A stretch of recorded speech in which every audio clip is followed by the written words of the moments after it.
us hear what you have to say, Senor Christopher Columbus. Your Majesty, I am a very experienced sailor. I know the Mediterranean well, the African coast, the northern seas, and the nearby countries. I have been as far as Frisia, which is well beyond the land of Thule. It is indeed clear that you are an experienced sailor, Senor Columbus. But tell us what you are proposing to do. I want to reach India by approaching it from the west. I say that such a thing is impossible. If I'm given the ships, I will prove that it is possible. This is sheer heresy. Your Majesty, in my opinion, not a farthing should be given to this madman. What is your advice, Lord Bishop? In the Holy Scriptures, no mention is made of a western approach. In my opinion, Your Majesty should refuse to have anything to do with such a project. You have heard what has just been said, Senor Columbus. We are very sorry, but it is impossible to entertain any idea of granting your request.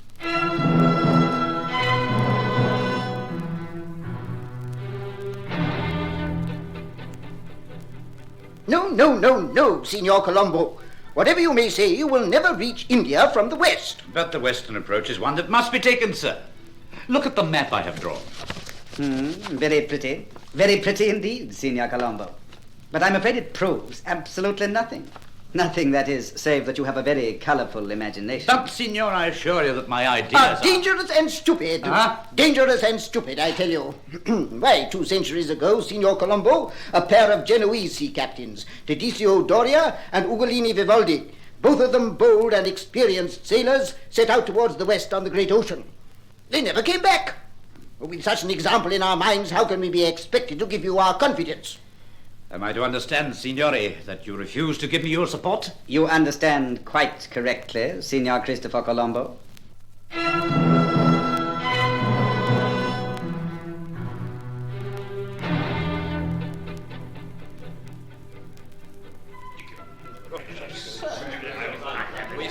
Your Majesty, I beg you to give audience to Senor Colombo. Speak on, Senor. I thank you, Your Majesty. Would you look at this globe? That is what the earth we live on is like. The earth is not round. Over 1,000 years ago, the venerable Father Lactantius, in his memorable book, The Work of God, showed beyond a shadow of doubt that the theory saying the world is round is completely absurd. The earth is the center of the universe. It is perfectly flat, like a plate, and the sun revolves around it. St. Paul compares the sky with a tent. Extendens caelum sicut pellem. How could one pitch a tent on a sphere? Please, let me All explain. right. But look, the 2 hemispheres are divided by the Sea of Darkness, Mare Tenebrosum, and therefore it is impossible to reach India by sailing westwards. And even if you did manage to reach India by some extraordinary miracle, you would never be able to get back again. The roundness of the earth would prevent you from doing so, however favorable the winds might be. My son, please allow Senor Colombo to speak. I'd like to remind you of some of the words of the great philosopher Seneca, Your Majesty. He said, "The day will come when the oceans will free us from the shackles with which they bind us. A boundless country will be opened up, new continents will be discovered, and Thule will be no longer the most distant land." I would like to be the man to discover these new continents, Your Majesty. Do these continents really exist? I'm sure they do, Your Majesty. While I'm on my way to India, I will discover them. I shall plant the Spanish flag on these new lands. I shall convert the heathens to Christianity, to the greater glory of Spain. If you give me the ships, Your Majesty, I will bring you back whole kingdom. The chance is too good to lose, Your Majesty. I would have to find ships and provide them with crews. It would be an expensive undertaking. What is your opinion, Senor Luis de Santangel? I have every confidence in Senor Colon, Your Majesty. After all, it is possible that new lands will be discovered. Perhaps there will be gold and jewels. I am not going to allow another state to get in before we do. I have your proposals before me, Senor Colon, and I accept the conditions you make. Would you read them out, please, Senor de Coloma? 3 ships and their crews will be handed over to Senor Colon, who will be given the rank of Admiral. Senor Colon will be governor of all countries he may discover. Furthermore, he is granted the right to keep for himself 1/10 part of all pearls, precious stones, gold, silver, and spices that may be found in the new territories. In addition, Senor Colon, I shall take your son Diego into my personal service. I hereby appoint him a royal page. His yearly salary will be 9,400 maravedis. Are you satisfied with these conditions? They far exceed my greatest expectations. I humbly thank your Majesty.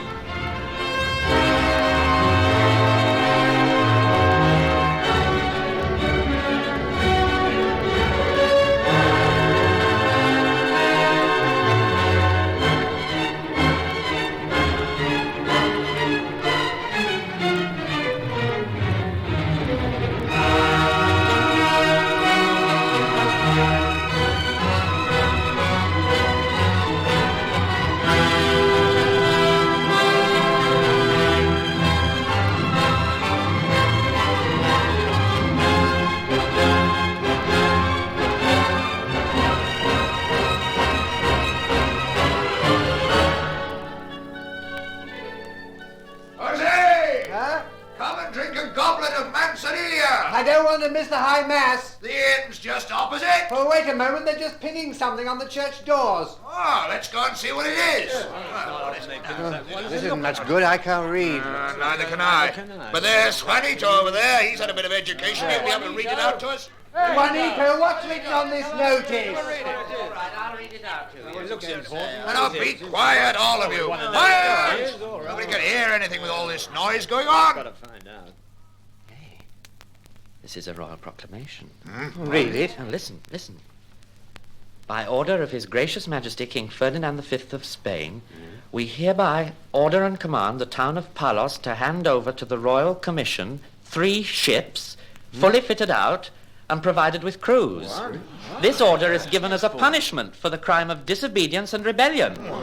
If the royal command is not obeyed instantly, 3 ships will be seized by force, together with their captains and crews, who will be ordered to put themselves at the service of Captain Christopher Columbus. They will obey Captain Christopher Columbus without question and agree to go wherever he may decide to take them. Does anybody know this Christopher Columbus? I've never heard of him. Well, I've seen him. He's an Italian. He's staying at the Ravida convent. Let's ask the priest about him. There he is, coming out of the Go on, church. let's ask him. Father, look, we'd like to know something about Christopher Columbus. Yes. Now, who is he exactly? Yes, who is he, Father? What's more important, does he know how to sail a ship? Christopher Columbus is a remarkable sea captain, my sons. And he is the best navigator in the whole of Europe. Oh, that may be so, Father. But if I'm to be one of his crew, I'd like to know where he's intending to sail. His Majesty, may God protect him, May God protect him. has given him the command of these ships so that he can sail westwards. Westwards? Oh, I don't like the sound of that at all. Westwards? That means he's sailing into the unknown. Where does he want to go? Onwards. Ever onwards. That's not a Christian idea. Do not blaspheme, my son. People say that in the Western Ocean, the waves are higher than 50 houses piled on top of the other. Have you ever seen these waves yourself, Pedro? Well, no, I haven't, as a matter of fact, but I know people who have. No boat has ever ventured out on that ocean. It's full of monsters waiting to catch you. Once I saw a map drawn by an Arab. In the place where the Western Ocean should have been, there was a hideous hand with great long talons waiting to grab any ship that got lost. Oh, that's all a lot of nonsense. I know that if we go, we'll never see Spain again. That's true. That's right. All I can say is that I'd rather go to prison than go with Christopher Columbus.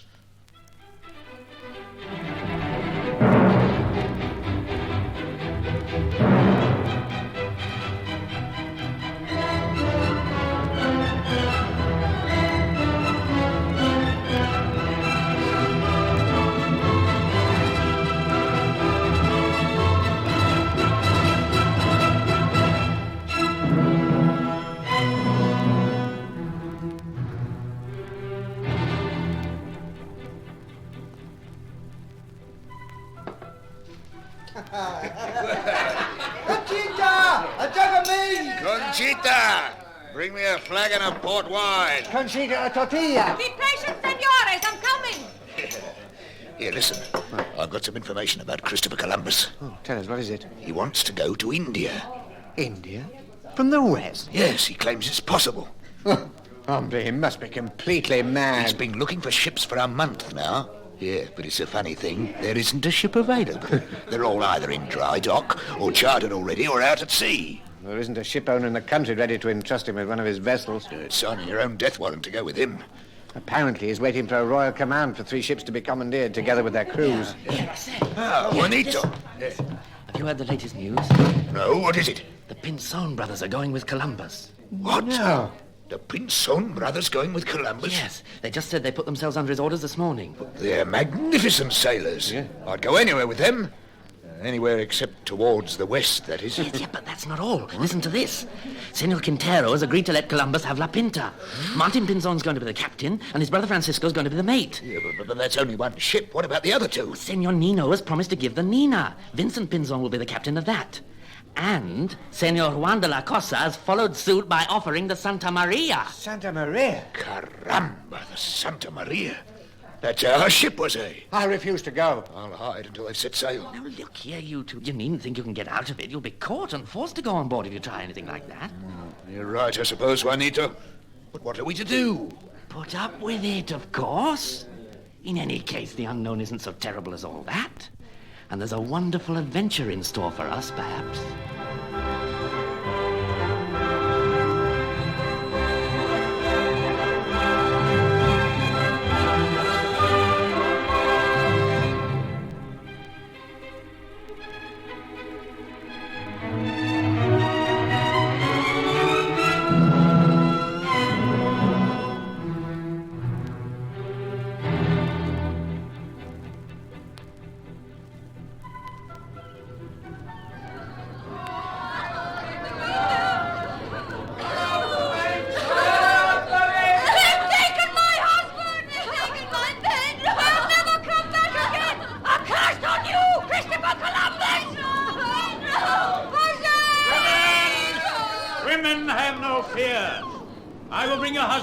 Safe and sound. They will be heroes, and they will be laden with gold. No, we'll never see them again. I know we won't. Calm yourselves, my sisters. God will watch over them. It is time for us to part, Father. The ships are ready to sail. Go, my son. My blessing upon you. Goodbye, Father. Pedro! Pedro, come back!